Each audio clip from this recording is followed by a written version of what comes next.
ఇంతవరకు కన్య ఎలాంటిది, కన్యని ఎందుకు గౌరవించాలి, కన్య మంగళరూపిణి ఎలా అయ్యింది, కన్య వంశానికి ఎలా ఆధారమై ఉంది అనే విషయాలను వ్యాస మహర్షి చెప్పాడు. ఇప్పుడు మానవుడి శరీరంలో ఉన్న తీర్థస్థానాల గురించి చెబుతున్నాడు. మార్కండేయ మహర్షి సామాన్యుడు కాదు, నారద మహర్షి సామాన్యుడు కాదు. ఇద్దరికీ అన్ని విషయాలు తెలుసు. లోకం తరించటం కోసం, మన కోసం వారు ఈ విషయాలను చెబుతున్నారు, గ్రహించండి. తర్వాత మార్కండేయుడు ఇలా అడిగాడు, ఓ భగవంతుడా, మహర్షి మనుష్యులలో శరీరాలలో ఏ ఏ తీర్థాలు ఉన్నాయి, వాటి గురించి నాకు యథాతథంగా చెప్పు అని అడిగాడు.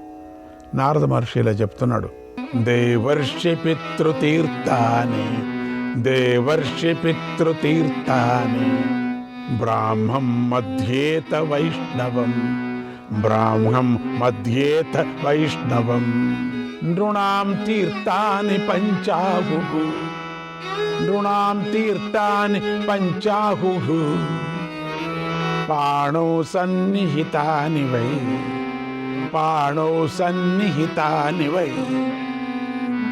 ఓ మహర్షి, మనిషి చేతిలో 5 తీర్థాలు ఉన్నాయని చెబుతుంటారు. వ్రేళ్ల చివరన దేవతీర్థం ఉంది, అందుకే చెయ్యి ఎప్పుడు నమస్కారం చేసుకోవటం.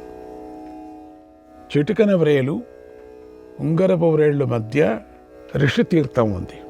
బొటన వ్రేలు, చూపుడు వ్రేళ్ళు మధ్య పితృతీర్థం ఉంది.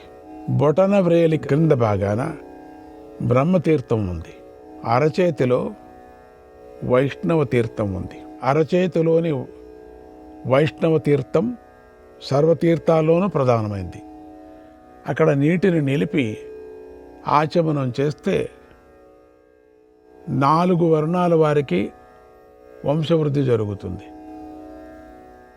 ఇహపర లోకాలు, పితృకార్యాలు, దైవ కార్యాలు వర్ధిల్లుతాయి.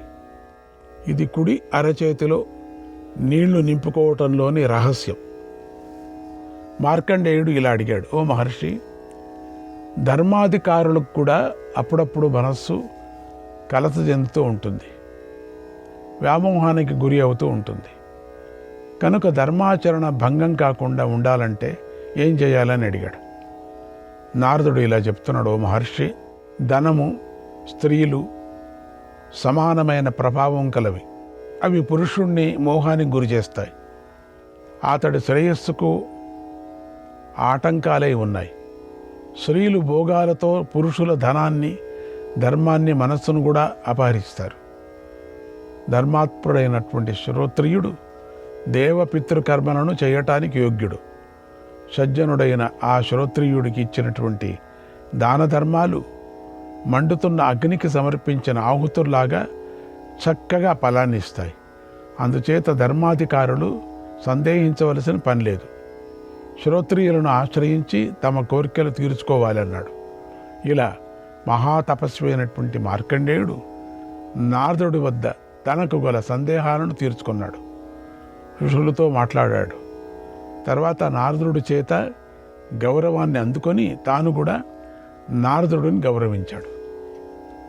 తర్వాత ఋషుల వద్ద సెలవు తీసుకొని తన ఆశ్రమానికి వెళ్ళిపోయాడు. ఋషులు కూడా తీర్థాలను సేవించడం ప్రారంభించారు అన్నాడు భీష్ముడు. అప్పుడు ధర్మరాజు ఇలా అడిగాడు, ఓ మహాత్మా, ప్రాచీనులు దానానికి తగినవాడిగా ఎవరని చెప్పారు? దండము మొదలైన లక్షణాలు గల బ్రహ్మచారి అయినటువంటి విప్రుడి గురించి చెప్పారా, లేదా లక్షణాలు లేని గృహస్థ విప్రుడి గురించి చెప్పారా అని అడిగాడు. భీష్ముడు ఇలా చెప్పాడు, ఓ మహారాజా, జీవన కోసం తనకు తగిన, ఆశ్రమానికి తగిన వృత్తిని స్వీకరించిన వాడు బ్రహ్మచారి అయినా గృహస్థుడైనా ఇద్దరూ తపస్సుల కిందే లెక్క. ఇద్దరూ దానం పుచ్చుకోవటానికి అర్హులే ఉన్నారు అన్నాడు. ధర్మరాజు ఇలా అడిగాడు, ఓ పితామహ, పరమ శ్రద్ధతో పవిత్రుడైన విప్రుడికి హవ్య కవ్యాలను దానం చేస్తే దోషం సంక్రమిస్తుందా అన్నాడు. అంటే దోషం సంక్రమిస్తుందా? అప్పుడు ఇక్కడ భీష్ముడు ఒక అద్భుతమైనటువంటి విషయాన్ని చెప్పాడు. పవిత్రుడు కావాలంటే శ్రద్ధ ఉంటే చాలట. ధర్మరాజు లాంటి శ్రద్ధ ఉంటే చాలట. అప్పుడు ఇంద్రియాలలో పని లేదు, శ్రద్ధతోనే పవిత్రుడు కావటం జరుగుతుంది. భీష్ముడు చెప్తున్నాడు, శ్రద్ధాపూతో నరస్తాత దుర్దాంతోపి న సంశయక, దుర్దాంతోపి న సంశయక, పూతో భవతి సర్వత్ర, పూతో భవతి సర్వత్ర, కిము తత్వం మగాద్యుతే, కిము తత్వం మగాద్యుతే. ఓ ధర్మరాజా, మనిషి ఇంద్రియాలను గెలవకపోయినా శ్రద్ధ వల్లనే పవిత్రుడు కావచ్చు. ఓ మహా తేజస్వి, కేవలం శ్రద్ధతోనే అంతటా పవిత్రుడు కావచ్చు. ఇక నీ వంటి వారి విషయంలో సందేహమే అక్కర్లేదు అన్నాడు. ధర్మరాజు అడిగాడు, ఓ పితామహ, దేవతా కార్యాలలో విప్రుణ్ణి ఎప్పుడూ కూడా సందేహించకూడదు, పరీక్షించకూడదు. మరి శ్రాద్ధకాలంలో మాత్రం విప్రుణ్ణి ఎందుకు పరీక్షించాలి? పరీక్షించే ఎందుకు నియమించుకోవాలి? దీనికి కారణం ఏమిటి అని అడిగాడు. భీష్ముడు ఇలా చెప్తున్నాడు, ఓ రాజా, దైవ కార్యాలలో విప్రుడు సిద్ధిదాత కాడు. ఫలమంతా దైవం వల్లనే సిద్ధిస్తుంది. యజమానులు దైవానుగ్రహంతోనే యాగాలు చేస్తున్నారు, ఇందులో సందేహం లేదు. ఇక శ్రాద్ధ కార్యం గురించి విను. లోకంలో బుద్ధివంతుడైన నరుడు వేదవేత్తలైన విప్రులనే శ్రాద్ధ వేళ నియమించుకోవాలి. ఈ విషయాన్ని మార్కండేయుడు ఎప్పుడో చెప్పాడు, గుర్తు చేసుకో అన్నాడు. వనపర్వంలో మార్కండేయుడు పాండవుల దగ్గరికి వచ్చాడు. ఆ సందర్భంలో ధర్మరాజుకు ఎన్నో ధర్మాలు చెప్పాడు. వాటిలో శ్రాద్ధ ధర్మాలు కూడా ఉన్నాయి. మనం వాటిని అక్కడ చెప్పుకున్నాం, జ్ఞాపకం చేసుకోండి. ధర్మరాజు ఇలా అడిగాడు, ఓ తాత, అపరిచిత పండితుడు, సంబంధి, తపస్వి, యజ్ఞశీలుడు, వీరిలో ఎవరు ఏ విధంగా దానం పుచ్చుకోవటానికి యోగ్యులవుతారు అని అడిగాడు. భీష్ముడు ఇలా చెప్పాడు, ఓ ధర్మరాజా, కులీనుడు, కర్మశీలుడు, వేద పండితుడు, దయామయుడు, విడియపడేవాడు, సరళుడు, సత్యవాది, ఈ లక్షణాలు గలవాడు పై వారిలో మొదటి ముగ్గురు ఉంటే వారు పూర్తిగా యోగ్యులు. ఈ విషయంలో పృథివీ, కాశ్యపుడు, అగ్ని, మార్కండేయులు చక్కని అభిప్రాయాలు చెప్పారు. వాటి చెబుతున్నాను నేను. పృథివీ ఇలా అంది, మహాసముద్రంలోనికి విసిరిన రాయి మునిగిపోయినట్టుగా యాజనము, అధ్యాపనము, ప్రతిగ్రహాలు అనేటువంటి 3 ప్రవృత్తులతో జీవించే విప్రులతో సకల దుష్కర్మలు నశించిపోతాయి అని చెప్పింది. కశ్యపుడు ఇలా చెప్పాడు, విప్రుడు మంచి శీలం లేనివాడైతే సకల వేదాలు, 6 వేదాంగాలు, సాంఖ్యం, పురాణాలు, ఉత్తమ వంశ జన్మ మొదలైనవన్నీ కలిసి కూడా ఆ విప్రుడికి సద్గతిని కలిగించలేవు. కనుక విప్రుడు మంచి శీలం ఉండాలా, కలిగి ఉండాలి అన్నాడు. అగ్నిదేవుడు ఇలా అన్నాడు, విప్రుడు అధ్యయనం చేసి తనను తాను పండితునిగా భావించుకుంటూ పాండిత్య బలంతో ఇతరుల కీర్తిని భంగం కలిగిస్తూ ధర్మభ్రష్టుడై సత్యాన్ని పాటించకుండా ఉంటే అతడు అశాశ్వత లోకాల్లోనూ పొందుతాడు అన్నాడు. తర్వాత మార్కండేయుడు ఇలా అన్నాడు, అశ్వమేధ సహస్రంచ సత్యంచ తులయాధృతం, అశ్వమేధ సహస్రంచ సత్యంచ తులయాధృతం, నాభిజానామి యద్యస్య, నాభిజానామి యద్యస్య సత్యస్యార్థ మవాప్నుయాత్, సత్యస్యార్థ మవాప్నుయాత్. 1000 అశ్వమేధ యాగాల ఫలాన్ని, ఒక సత్యాన్ని ఒక త్రాసులో పెట్టి చూస్తే అశ్వమేధ ఫలం సత్యఫలంతో సగం కూడా ఉండదు అన్నాడు. ఇలా సత్యం యొక్క గొప్పదనాన్ని చెప్పాడు. అలా పృథివీ, కాశ్యపుడు, అగ్ని, మార్కండేయుడు తమ అభిప్రాయాలను చెప్పి వెంటనే వెళ్ళిపోయారు అన్నాడు.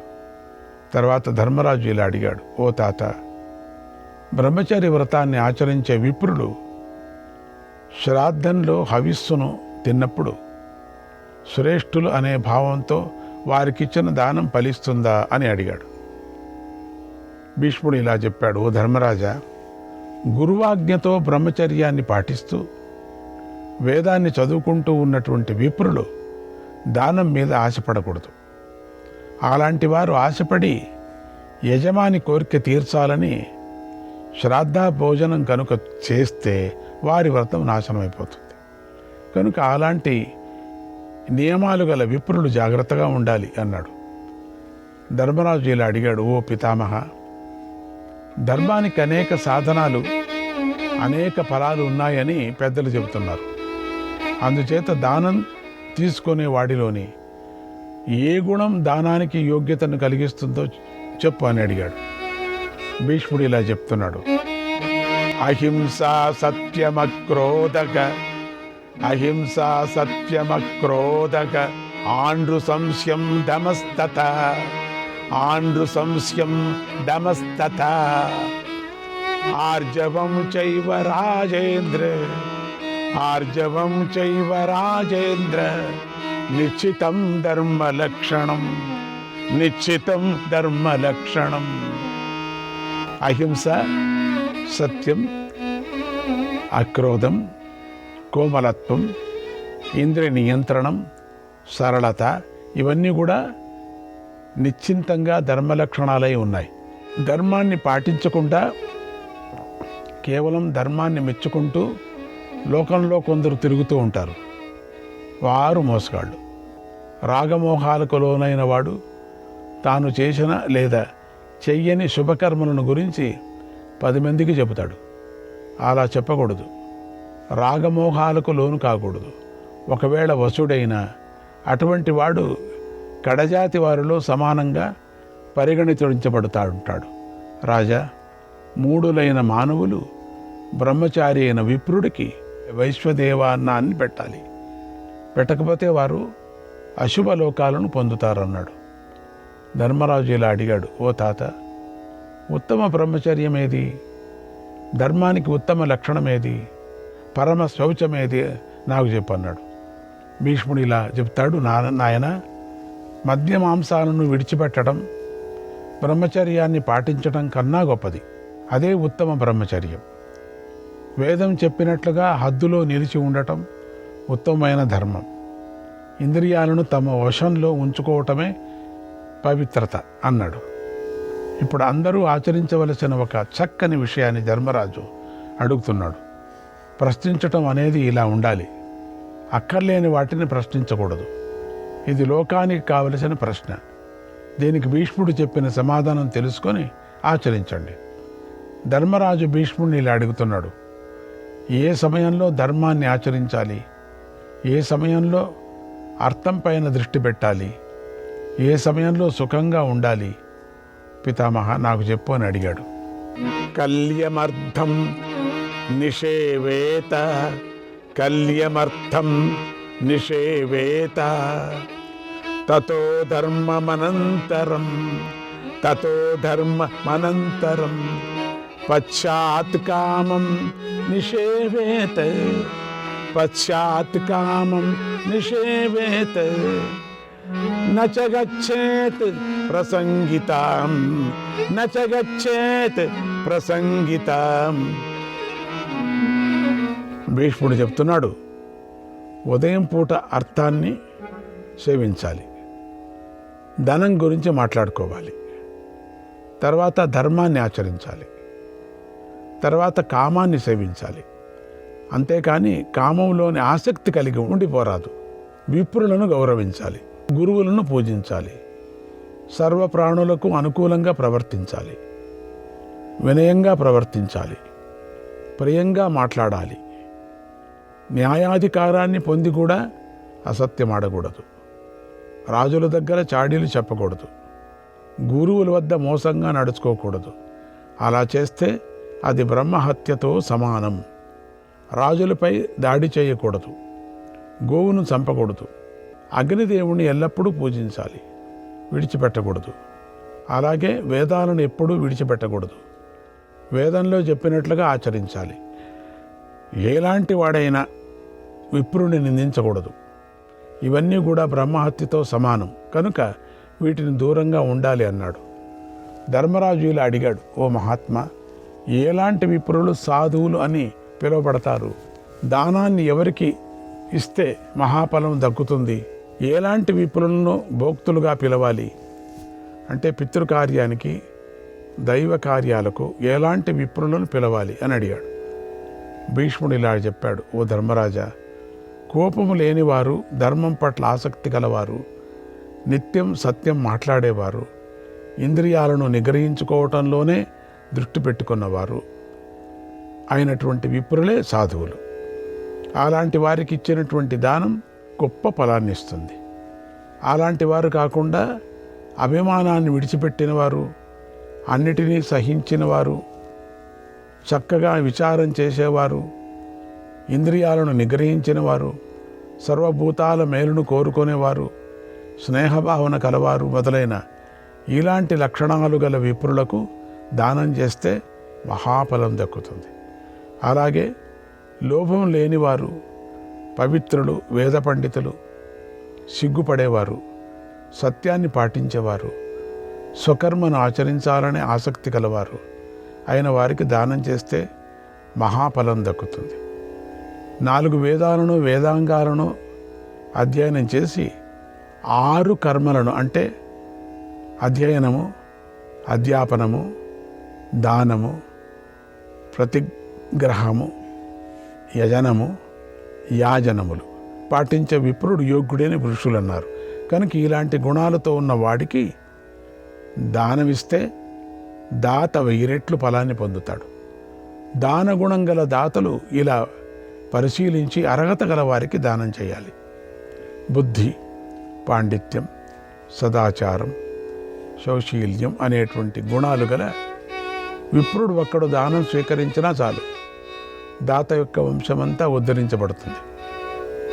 ఆ గుణవంతుడికి ఆవు, గుర్రం, ధనం, అన్నం, ఇతర ద్రవ్యాలను ఇస్తే దాతకు పరలోకంలో దుఃఖం కలగదని చెప్పారు. అంటే ఇటువంటి దానాలు ఇచ్చాయి. ఇలాంటి ఉత్తముడైన విప్రుడు ఒక్కడు చాలు, దాత యొక్క వంశాన్ని అంతా తరింపజేస్తాడు. ఇక ఇలాంటి వారు చాలామంది దొరికితే ఇక చెప్పేదేముంది, భాగ్యమే భాగ్యం. కనుక దాత యోగ్యుడి కోసం వెతకాలి. తృప్తే తృప్తాక సర్వదేవాక, తృప్తే తృప్తాక సర్వదేవాక, పితరో మునయోపి చ, పితరో మునయోపి చ. విప్రుడు కనుక తృప్తి చెందితే సకల దేవతలు, పితృదేవతలు, మునులు సంతోషిస్తారు. ఇలాంటి గుణాలు కలవాడిని గుర్తించాలి. సజ్జనుల చేత గౌరవించబడే విప్రుడిని కనిపెట్టాలి. అతడిని దూరం ప్రదేశాల నుంచి అయినా రప్పించాలి, సత్కరించాలి, అన్ని విధాలా అర్చించాలి, సంతోషపెట్టాలి అన్నాడు భీష్ముడు. శ్రీకృష్ణాయ పరమాత్మనే నమః. 23వ అధ్యాయం. ధర్మరాజు ఇలా భీష్ముడిని అడిగాడు, ఓ పితామహ, శ్రాద్ధకాలంలోనూ దైవపితృకర్మలలోనూ దేవతలు, ఋషులు విధించిన కర్మలను వినాలని ఉంది అని అడిగాడు. ఎందుకంటే ధర్మరాజు చేయాలి కదా, ఇప్పుడు శ్రాద్ధ పితృకర్మలు చేయాలి కదా, ఉన్నది కదా. అన్ని వర్ణాల వారికి ఉంది, అన్ని వర్ణాల వారికి క్రమ ప్రకారంగా ఉంటుంది. అందుకని మాకేం లేదు అనుకోకూడదు, అందరికీ ఉంది. పితృకర్మలు అందరికీ ఉన్నాయి, వేరువేరుగా చెప్పుకొని వెళ్ళారు అంతే. భీష్ముడు ఇలా చెప్తున్నాడు, ఓ ధర్మరాజా, మనుష్యుడు శుభాచారాలు పాటిస్తూ ఉండాలి, చక్కగా స్నానాదులు చేసి పవిత్రుడు కావాలి. ఎంతో ప్రయత్నం చేసి రాజు యొక్క పూర్వభాగంలో దేవ సంబంధ దానాలను చేయాలి. తర్వాత పగలులో 3వ భాగంలో పితృదేవతలకు సంబంధించిన దానాలు చేయాలి. మధ్యాహ్న కాలంలో మనుష్యుడికి సంబంధించిన దానాలు చేయాలి. ప్రతివారు ఇలా జీవితాన్ని నియమబద్ధం చేసుకొని ధన్యం చేసుకోవాలి. సమయాలు చూసుకోకుండా ఎప్పుడు పడితే అప్పుడు దానం చేస్తామంటే కుదరదు, అలా దానం చేయకూడదు. ఆ విషయాలు కూడా తెలుసుకోండి అని వ్యాస మహర్షి చెప్పాడు. వేళకాని వేళలో చేసిన దానం రాక్షస భాగం అవుతుంది. పూజా ద్రవ్యాలను, తినే పదార్థాలను ఎవరైనా దాటి వెళ్ళినా, రుచి చూసినా, గొడవపడి తయారు చేసిన ఋతుమతి అయిన స్త్రీ చూసినా అది రాక్షస భాగం అయిపోతుంది. అంటే పదార్థాల మీద దాటకూడదు, అది తెలుసుకోండి. కనుక నియమాలు పాటించి జాగ్రత్తగా వహించాలి. రాక్షసులకు చెందకుండా చూసుకోవాలి. శ్రీకృష్ణాయ పరమాత్మనే నమః.